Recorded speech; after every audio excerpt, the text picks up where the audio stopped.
Morning sunlight spilled through the tall windows of Westbrook Elementary, casting long, hopeful streaks across hallways filled with colorful posters about kindness, respect, and dreams. Children's artwork lined the walls: paper suns, crooked rainbows, stick-figure families holding hands beneath smiling clouds. The building looked like a place where every child belonged. But belonging, like kindness, sometimes depended on who was looking. In room 214, desks sat in neat rows, sharpened pencils aligned with almost military precision. The teacher who presided over the room carried a reputation for discipline, results, and high standards. Parents praised the test scores. The administration praised the order. She believed structure built success, and success, in her mind, separated those who tried from those who did not. Her students were a mosaic of backgrounds, some arriving in polished cars, others walking from apartment complexes across the highway. Some wore brand-name backpacks, others carried hand-me-down bags with faded cartoon characters. She told herself she treated them equally, but her expectations often followed quiet assumptions she never examined. Near the window sat Daniel, a quiet boy with careful eyes and a habit of erasing his work more than necessary. His shoes were always clean but worn at the edges. His uniform shirt, though freshly washed, had been mended at the sleeve with thread that didn't quite match. He spoke when called on, never interrupting, never demanding attention. He worked slowly, as if afraid mistakes cost more than grades. The teacher had noticed him early in the year, not for misbehavior, but for what she interpreted as lack of push. She saw incomplete homework, late forms, forgotten supplies. Each time she added a silent explanation: limited support at home, low expectations, a family that didn't understand the value of education the way others did. She never asked. Daniel's mother worked nights cleaning office buildings downtown. By the time he left for school, she was returning home exhausted, hands smelling faintly of disinfectant and lemon polish. She slept through most mornings, waking just in time to pack him a simple lunch before heading back out to a second part-time job on weekends. She checked his homework when she could, eyes heavy, heart heavier, when she didn't understand the assignments written in academic language she had never been taught. She loved him fiercely, but love did not always translate into polished school forms or PTA appearances. The teacher, reviewing a stack of parent information sheets one afternoon, paused at Daniel's file. Under parent occupation, the space had been filled in neat but hesitant handwriting. Custodial services. She exhaled softly, not with cruelty, but with the quiet confirmation of a bias she had carried without nomming. In her mind, the future rearranged itself. Some children were guided toward college paths, leadership roles, advanced tracks. Others, she believed, needed realistic goals. Later that week, during a class discussion about career day, students shared what their parents did. Voices rose with pride: engineers, nurses, business owners, designers. When it was Daniel's turn, he hesitated. His voice came out small, nearly swallowed by the room's energy. He described his mother's work simply, without embellishment. The teacher responded with a tight smile, the kind meant to encourage but edged with something else. She spoke about hard work, about how some jobs required less schooling but were still important in their own way. Her tone shifted subtly, the way adults sometimes speak when lowering expectations gently, as if soft words could cushion a hard assumption. Several students absorbed the cue without understanding it. Children are experts at reading tone. A few glances passed between desks. Daniel's ears burned, though no one laughed. He looked down at his notebook, tracing the edge of the paper with his finger as if holding himself steady. That evening, he told his mother about career day while she packed her bag for work. He did not mention the teacher's tone, only the way his classmates. Parents seemed to do things that came with titles. His mother smiled, brushing his hair back, pride shining through fatigue. She told him work was work, and honest work mattered. But later, as she rode the bus downtown, she stared at her reflection in the window, wondering if she had already limited his world without meaning to. The teacher, meanwhile, prepared for the upcoming PTA meeting. It was an important one: budget discussions, volunteer sign-ups, program expansions. She looked forward to speaking with engaged parents, the kind who could fundraise and advocate. She believed partnership with families was key, but in practice, she pictured a certain kind of parent when she imagined that partnership. She did not picture Daniel's mother. The week moved on. Small moments piled up like invisible bricks. A homework note returned unsigned. A permission slip late. Each instance strengthened a narrative in the teacher's mind, one built on surface evidence and unasked questions. Daniel felt it, though he couldn't explain how. A subtle shift in the way praise was given to others. The extra patience extended to some, not him. The assumption that he needed simpler instructions. He began to shrink inside himself, mistaking lowered expectations for his own limits. Outside, autumn leaves gathered along the school entrance, bright colors covering the ground in a fragile blanket. The PTA meeting approached, bringing parents, teachers, and administrators together in the cafeteria beneath fluorescent lights and banners about community. It was supposed to be routine. But routine has a way of unraveling when truth enters the room. And on the evening of the meeting, someone who had always worked quietly in the background would step forward, not to argue, not to accuse, but simply to be seen. The story of labels, given too easily, was about to meet the weight of reality. And room 214 would never feel quite the same again. The evening of the PTA meeting arrived wrapped in the soft chill of early autumn. Inside Westbrook Elementary, the cafeteria lights hummed to life, casting a pale glow over folding chairs arranged in neat rows. A long table stood at the front with a pitcher of water, paper agendas, and a microphone that would carry voices across the room. Posters about Literacy Week and science fairs decorated the walls, cheerful reminders of a school's hopeful mission. Parents began to filter in, their footsteps echoing faintly against the tiled floor. Some wore business attire, ties loosened after long days in offices. Others arrived in athletic wear, still energized from afternoon routines. Conversations floated through the air, discussions about carpool schedules, tutoring programs, upcoming field trips. The teacher from room 214 moved among them with professional warmth.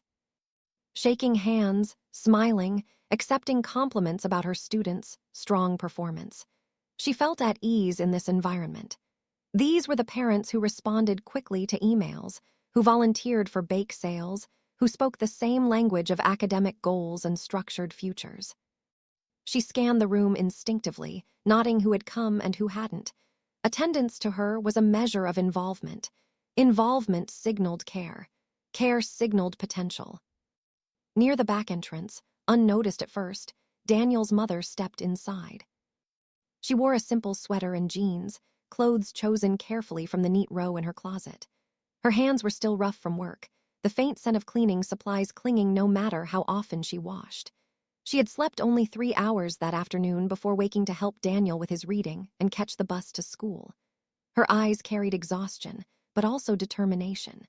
She had circled this date on a calendar weeks ago, promising herself she would attend, no matter how tired she felt. She paused just inside the doorway, taking in the room. Voices sounded confident here. She felt like someone entering a space where rules existed she had never been taught. Still, she squared her shoulders and moved forward, choosing a seat along the aisle. Up front, the principal began the meeting with updates on school performance, budget allocations, and upcoming initiatives. Applause followed graphs and percentages. The teacher listened with pride when test scores for her grade level were highlighted. Her classroom, once again, ranked near the top. But numbers did not show everything. As committees formed and volunteer sheets passed around, the teacher rose to speak about academic expectations for the coming term. She talked about homework routines, reading goals, parental involvement. Her voice carried authority and confidence. She believed deeply in what she was saying. From her seat, Daniel's mother listened carefully, absorbing each point. She wanted to do everything right. She just didn't always know how. When questions opened to the floor, a few parents asked about enrichment programs and advanced placement options. The teacher answered easily. Then, after a pause, a quieter hand rose near the aisle. Daniel's mother stood slowly, heart pounding. The room seemed larger suddenly, faces turning toward her. She held a folded paper in her hand, notes she had written during a short break at work, words she had practiced in her head. She spoke about wanting to help her son more with schoolwork, but sometimes struggling to understand the assignments. She mentioned working nights, trying to balance rest and responsibilities. She asked if there were resources or guidance for parents like her. Her voice was steady, but vulnerability threaded through it. The teacher recognized her instantly as Daniel's mother. A flicker of surprise crossed her face, quick but real. She had not expected to see her here. She responded politely, but her tone carried that same subtle shift from career day, the one that wrapped assumptions in gentle phrasing. She spoke about time management, about setting aside structured study hours, about the importance of educational environments at home. She meant to be helpful, but her words floated above the reality the woman had just described. Several parents nodded, interpreting the response as practical advice. Daniel's mother nodded too, though something inside her tightened. She had hoped to be understood. Instead, she felt measured. The meeting moved on, but the air between the two women held something unresolved. The teacher felt faintly unsettled, though she couldn't say why. She had offered guidance, after all. She believed she was doing her job. But jobs look different depending on where one stands. As the session neared its end, the principal announced a new initiative, community recognition, highlighting parents who contributed to the school in unseen but meaningful ways. Custodial staff, cafeteria workers, crossing guards, roles that supported students beyond classrooms. A small presentation followed, photos projected on the cafeteria wall. Images of hallways being cleaned after hours, playgrounds repaired before dawn, classrooms prepared quietly so learning could begin smoothly each morning. One photo lingered longer than the rest. A woman buffing the hallway floors under dim lights, headphones tucked beneath a hair covering, expression focused and calm. Daniel's mother. A soft murmur spread through the room as recognition dawned. Parents glanced from the screen to the woman standing near the aisle. The teacher's breath caught. She had walked those same floors every morning without once wondering who ensured they were ready. The principal spoke about dedication, about pride in work done without applause, about how schools function because of people willing to labor in the background. The teacher felt heat rise to her face, not from embarrassment alone, but from realization. She had known the job title. She had not known the person. Daniel's mother stood frozen, unsure where to look as light from the projector washed over her image. She had not come for recognition. She had come to learn how to help her son. Yet here she was, seen in a way she hadn't expected. The room, once divided by invisible lines of status and confidence, felt different now. Quieter, more aware. And the teacher, standing near the front with her lesson plans and performance charts, felt the first crack in the story she had built about who belonged at the center of her classroom and who did not. The meeting ended, chairs scraping softly as families gathered their things.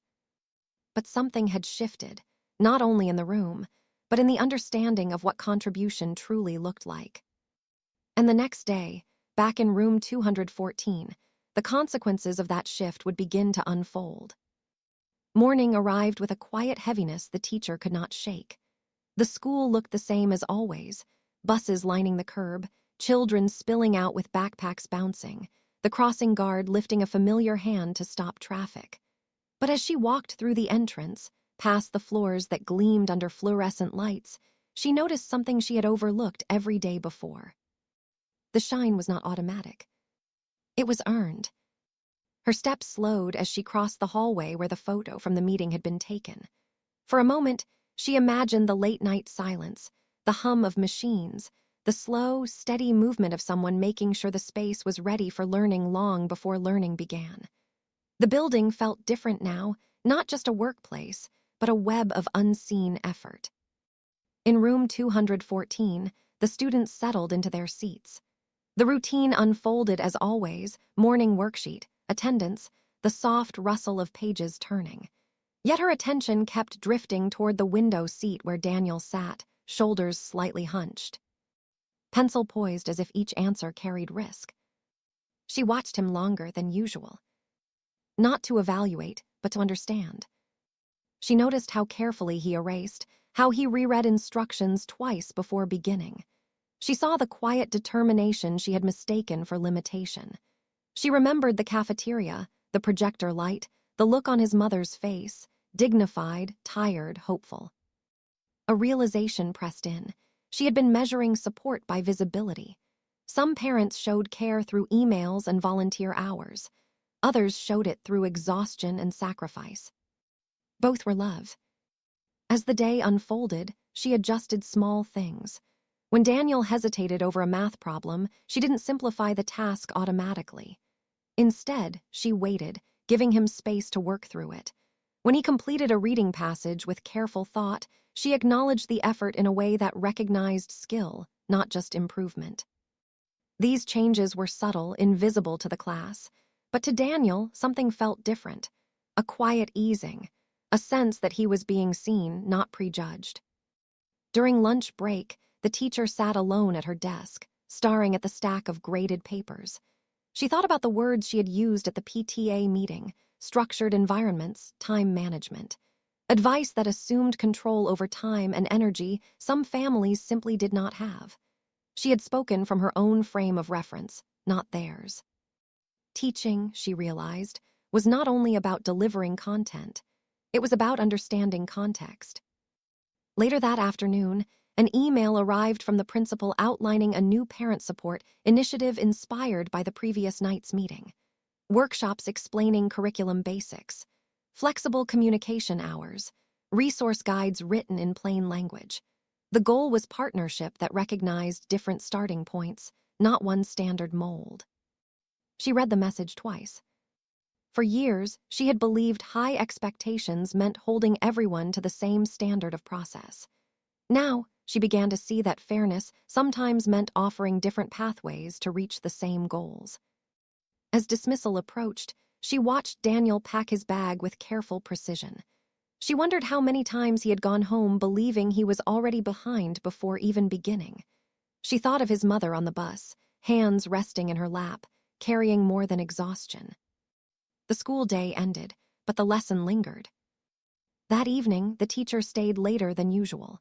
She organized simplified weekly summaries for parents, breaking down assignments into clear steps. She added optional explanation sheets for families unfamiliar with certain subjects. It took time, but as she worked, she felt something shift inside her, a humility that made room for growth. She was not lowering expectations. She was widening access. Outside, the sky darkened over the parking lot. A familiar cleaning cart rolled past the classroom door, wheels humming softly. She stepped into the hallway just as Daniel's mother passed, focused on her work. Their eyes met. There was no dramatic exchange, no apology spoken aloud, but recognition passed between them, one woman seeing another beyond titles. The teacher offered a small nod, one that carried respect rather than assumption. The mother returned it, steady and warm. Sometimes change did not announce itself loudly. It unfolded in quiet acknowledgments, in shifts of perspective that reshaped actions over time. The next weeks brought small transformations. Daniel raised his hand more often. His work showed confidence where hesitation once lived. Other students, too, benefited from clearer communication home. Parents who had felt distant began to engage, not because they suddenly had more time, but because they felt invited rather than judged. The teacher noticed something else as well. The classroom atmosphere softened. Students learned not only math and reading, but the way dignity looks when practiced daily. She had once believed teaching meant guiding children toward the future. Now she understood it also meant learning from the present, especially from those whose lives looked different from her own.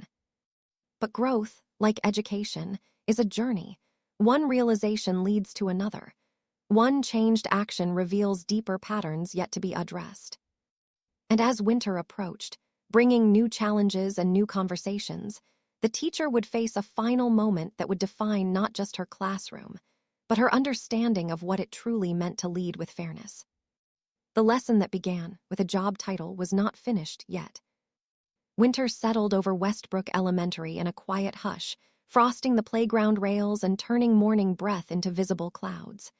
Inside, the school moved into its busiest season: mid-year assessments, performance reports, preparation for district evaluations. Pressure drifted through the hallways like static, invisible but constant. In room 214, the teacher stood at the front of her class watching her students complete a practice exam. Pencils scratched steadily, faces bent in concentration. She felt the familiar pull of responsibility, the desire for strong results. But now, layered over that, was something new: awareness.